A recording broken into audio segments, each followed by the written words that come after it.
Numbers પર નજર. આજે 3 અલગ અલગ કંપનીની 3 અલગ અલગ સ્ટોરી પર ચર્ચા થશે. એકમાં કમબેક છે, એકમાં ગ્રોથ છે અને એકમાં સ્લોડાઉન છે.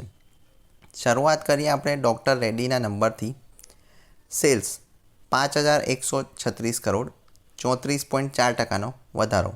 ઇબિટા 447 કરોડ, 2.9 ગણો વધારો.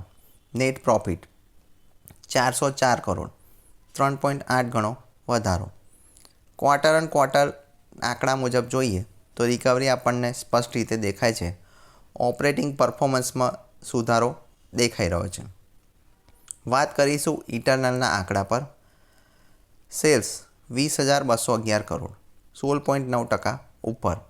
ઇબિટા 594 કરોડ, 22.2% ઉપર.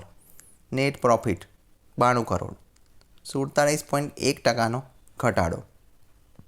યરલી આંકડા પર વાત કરીએ તો એક્સપેક્ટેશન હતું 406 કરોડનું, આવ્યું છે 92 કરોડ, જે પૂરી રીતે મિસ થયું છે.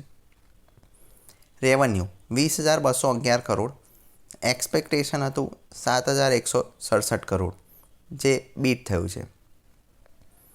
ઇબિટા 594 કરોડ વર્સિસ 686 કરોડનું એક્સપેક્ટેશન હતું, જે પણ મિસ થયું છે. આંકડા પર ડિટેલમાં જઈએ તો ક્વિક કોમર્સ બિઝનેસનો રેવન્યુ જે છે એ 15,664 કરોડની સામે 2,400 કરોડ આવ્યો છે.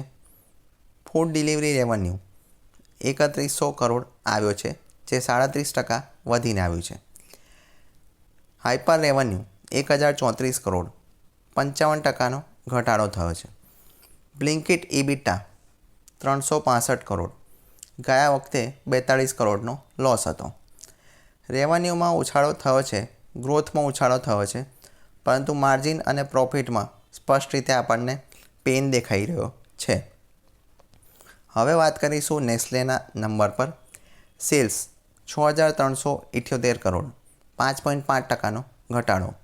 ઇબિટા 1,538 કરોડ, 13.2%નો ઘટાડો.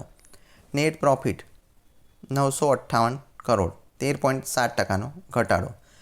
તમામ રીતે ક્વાર્ટર ઓન ક્વાર્ટરના જે આંકડા છે તેમાં આપણને પ્રેશર જોવા મળ્યું છે. તો આ જ કારણ છે કે આપણે માત્ર રિઝલ્ટ નથી જોતા, આપણે નંબર પાછળ છુપાયેલી સ્ટોરી સમજીએ છીએ.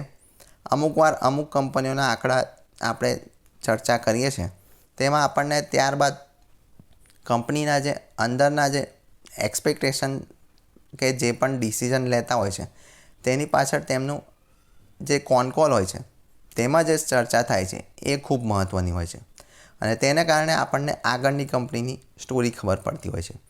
તો હવે આપણે મળીશું ફરી આવતીકાલે નવી કંપની, નવા નંબર અને નવા માર્કેટના મૂડ સાથે.